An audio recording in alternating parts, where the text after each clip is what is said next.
Hello, Mackie here, and welcome back to another episode of Death of a Team. We are at episode 5 here, and yes, you're looking at a box score of a June 14th, 1995 game, which, by the way, specifically the NBA Finals Game 4 of that year, in which the Houston Rockets dominate the Magic 113 to 101 to win their second straight NBA championship in the, albeit the minus Jordan era, but a championship nonetheless. This is also where the famous Ivan Tomjanovich coached the team, of course, the famous never underestimate the heart of a champion kind of speech, of course. And let's be honest, it was a dominant Houston performance. Hakeem Olajuwon being Hakeem Olajuwon just dominated for 35 points. Yep. Mario Elea with 22, Robert Horry with 21, Clyde Drexler with 15, with a couple of assists and rebounds, of course. And while the Shaquille O'Neal, Penny Hardaway double was brilliant, of course, it was not enough. It was literally not enough to take down a mighty, great Houston Rockets team. Now, Akeem, why do you have to mention the Houston Rockets in esports event? Because our Death of a Team story for this week involves the Houston Rockets. Now, do you want to know Houston Rockets' nickname back in the 90s, of course, and in today's world? They were called Clutch City. Because, of course, you got the great Kenny Smith and all kinds of stuff and the great three-point shooting. And, you know, I don't know about the story, but I think Clutch City is pretty much what comes to mind when it comes to Houston Rockets. So, fast forward about, let's just say, 22 years, of course, and the LCS decided to do a franchising system involving some of the teams that took place, of course. You know, your Echo Foxes, your Optic Gaming, your 100 Ds, all kinds of stuff. Let's just say the franchise system was kind of like, it was broken and it was flawed in most cases than one. But, but it did yield one team in specific that would love to try out in esports. And if the 1995 Rockets team can actually pull up a clutch performance in those finals and winning all those championships, maybe they can do that for esports. After all, it is 2017 and it is the time of esports. So today, we decided to take a dive into the beautiful, flawed, but always brilliant clutch gaming. We kick off in November 20th, 2017. Fast forward 22 years from that incredible double triumph for the Houston Rockets, and you can find Clutch Gaming being formed as one of the four teams competing in the LCS franchise, which is also owned by the Houston Rockets owners. 2018 is where they start their adventure. They got the lineup of Solo, Lyra, Fevivin, Apollo, and Ku with D-Lim as a coach. You know it's a bad situation when Fevivin is the only good player on that team. Although they did not have any bad form. They finished 11-7 and finished fourth place with teams above with them above TSM, Team Liquid, and CLG, three incredible established franchises that have been there longer than your mom in a basement, of course. I don't know why I said those words lingo, but here we are. And qualified for the incredible playoffs with Fabivin and Hakua decided to pick up third team All-Pro honors. Does it yield them success in the playoffs? Not quite. They beat the mighty TSM. Like you're talking about a TSM team that has Van, Mitty, Bjorkson in it. Like this is TSM for God's sakes. This is like the holy grail of any LCS right now. Even like I'm recording this on January 27th. There are still fans that wanted to know when TSM is going to come back. That's how powerful TSM is. But until Reggie is coming out of that team and until TSM revives, I just don't see that happening. Neither them or CLG. It's the way of the esports, I guess. All the Saudi money, I guess. So they beat them 3-1 to set up a date with the newly established 100 Thieves team. Now, this is not the 100 Thieves team that, don't worry, Akeem, we'll get an episode about 100 Thieves. That will come in an episode. I would love to have a collaboration with David Shynock about 100 Thieves because he knows 100 Thieves more than I do. But that's for another day. Now, this 100 Thieves team was absolutely brilliant. It had the MVP Aframu, and no, if you wanted to know, Aframu's role, he's played support. Do you know how many supports have won MVP? In the back of my hand? Twice. You can say him and Corey JJ are probably the only two supports that actually done well and won MVPs, which is like saying anything about supports these days. It's really hard to play. They didn't make it close.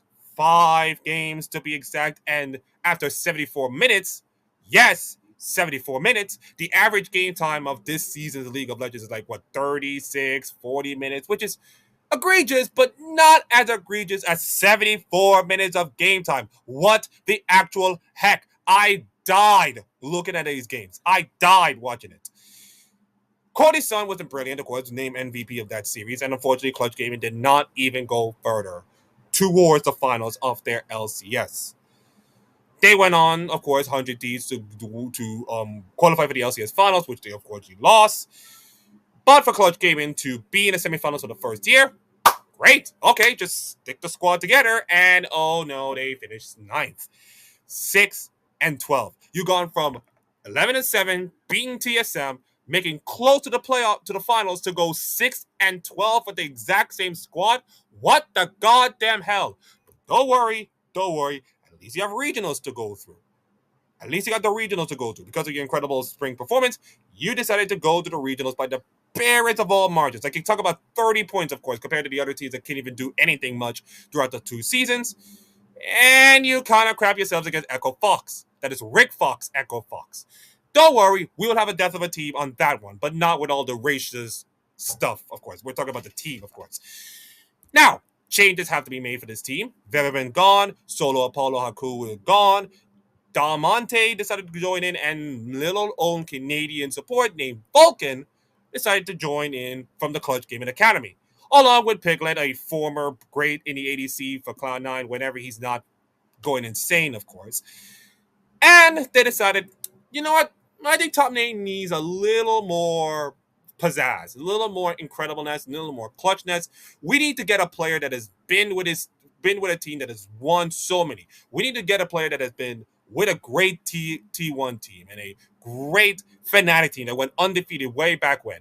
We need Mr. Holla Holla himself. Come on down, Mr. Hooney. You are joining the next player on this incredible Clutch Gaming team. And look at this 2019 lineup. Hooney, Lara, Dominate, Damonte, Piglet, Vulcan, and MS Craig. MS MCS Craig. Sorry about the long pause. Coach's name are pretty hard these days. And it went 5-13. They went ninth place, 5-13. Right. So, more changes being made. Because why not? Piglet, you are no longer in the bot lane. You decided to go mid lane, of course. Actually, no. Piglet, you are a decent player but cannot do crap. Come out of the pit. Okay. Jesus Christ. Okay, I'm blubbing my words. Piglet, you're a great player and you're going to go on to have a decent success. Well, not so great success. I want you to play bot lane and let our guy, Cody's son, yes, the guy who beat our asses last year in 100 Thieves, come in and join the team. Okay, great. Breaking news, everybody. June 9, 2019. June 6th. God, what I'm summoning with these words, damn it. Calm down, Hakeem. June 6th, 2019, Clutch Gaming decided to merge with Dignitas Gaming. Because let's be honest, Dignitas Gaming has been pretty much in the wilderness since the ye old days of League of Legends, of course, which your eye will dominate, and your cutie pies, and your Scaras of the world. So they decided, hey, we need Dignitas back, man. We just need Dignitas back. And they decided, hey, Clutch Gaming, you want to make a merger, of course? Yeah, sure, we can make a merger. And of course, competed in next year's League of Legends, which is 2020, which makes 2019 the last year of Clutch Gaming. And they want to make this count, and make it count it did. Of course, Piglet had to left the team, and Thinkard, the great coach of FlyQuest in today's world, is yesterday's Clutch Gaming assistant coach. Masquerade left the job. Of course, another assistant coach left the job, so it was a mess, of course. So you got Hooney, Lara, Damonte, Cody, Sun, and Vulcan in the squad. If you look at that team in today's standards, it's more like a C tier team, of course. Great players, but I'm not sure if this team could ever be good enough to beat the TSMs or the TLs, or in this version, of course, in 2019, Cloud9. Yeah, I don't know if they can even beat them. Cody's son was incredible. Third team All Pro. Dragged the Clutch game in, corpses into a mid-table finish. Fifth place and 9-9. But once again, the BTSM in the playoffs, like, all right, guys, who has, I don't know, Clutch Gaming beating TSM twice in their entire lifetimes? Not me. Not me. I didn't even expect it. They went to another back and forth series. This time against the TL team that I mentioned about, lose in 5 games, and then of course TL went on to win, summer and spring, and of course went to the MSI finals. We do not want to talk about the MSI finals of 2019 for any North American fans, but this was a really strong Team Liquid team they had to face, and they went 5 games again. So the fact they beaten TSM twice and then go 5 games to two teams that went on to one make finals, the other win the finals. I mean, that's not bad. That's not bad. They lost to CLG in third place games, but third place games are kind of like not for me here. So that summer performance means they finished fifth place above other teams in the regional finals, which means all they have to do is qualify in the regional finals and then make it to the 2019 Worlds in Europe.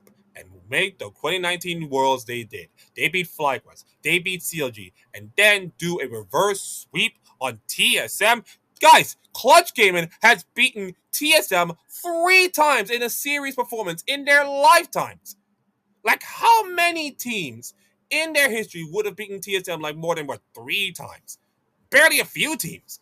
Maybe CLG, maybe Cloud9, maybe TL, but Clutch Gaming are probably the only team to beat TSM 3 series ever in the LCS history. That's wild. And Hooney was incredible. Brilliant performance, of course. Named MVP for that series. And that means they get to go to their one and only Worlds as Clutch Gaming. In the playing stage, however, they will run into the Mighty Unicorns of Love and Mammoth Gaming. And all 3 teams have some kind of a mid-off in which all 3 teams finish the same record, 2-2. Clutch Gaming beat URL in the tiebreaker to qualify for a shot in the play-in stage, or actually the main event stage of Worlds. All they had to do is to beat a not so great Royal Club team, although they had Armored, but this was before 2021 Armored, of course. This was 2019 Young Armored, not so good. And they swept them 3-0, easy as they does it. So, Clutch Gaming are going into the main event at Worlds. And you're thinking to yourself, okay, if they can get like a semi-easy group, all this kind of stuff, maybe Clutch Gaming can make it to quarterfinals, and who knows? The investment, the money, the belief. I mean, yeah, they're going to get merged by Dignitas, but you know what? Who cares? We're going to go out on a bang. And unfortunately, they're just going on a whimper because they get drawn into the absolute brutal group. Like, brutal. 2018 MSI champions in RNG, which is still a relevant team, by the way. Don't worry. We'll get to some teams if we get like a couple of views and, a lot of support for this thing. Which, by the way, thank you very much for all the support right now. We're almost at 55 subscribers here. So thank you.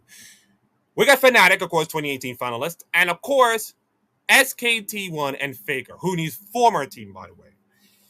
Yeah, I just don't see them win a game against these teams. I just don't see them win a game. And funny enough, they go 0-6. Yeah, not a surprise to anybody. October 28, 2019, that was the last straw. Clutch Gaming has been rebranded to Dignitas, and that was it for them. 2 years, nothing too much to write home about. They finished 36-51 with a 41.4% win rate. And unfortunately, the cause of that is simply the revival of Dignitas, and esports owners decided to bow out. Because, by the way, Clutch Gaming was owned by Houston Rockets. And if the Houston Rockets does not want to invest in your esports team, then what are we doing? I mean, this was around the same time as the Overwatch League becoming like a big thing until it was an absolute disaster. If you think a death of a team will be bad, death of an entire esports will be enormous project to do. Enormous. And it would take me like 3 or 4 days, I guess. But if I got the time and the room to do it, I might do the Overwatch League. I might. Keyword might. But, let me tell you something. It's just one of those esports teams that just doesn't felt belonging. This was a franchise team, by the way. This was an incredibly franchise team. Built on the back of like the LCS wanted to become a franchise team and be like one of those NBA, NFL kind of leagues, and it realized, oh, it doesn't work like that. It will never work like that. And I think that's the thing that many of the esports teams does not learn about, is that you cannot turn esports into a regular sport and be like it. It will never work. It's like different leagues and all kinds of stuff. It just doesn't work. And unfortunately for Clutch Gaming, they sadly fell into the harsh lessons that Esports people does not even give a damn about esports. They care about the profit at the end of the day. And of course, they love Dignitas back. So yeah, why not? Anyways, that concludes this death of a team. Yeah, it's a short one, but pretty much an important one, of course. And yeah, next episode we'll be doing another team, of course. Anyways, like, comment, subscribe. Thank you all for watching, and I'll see you all next time.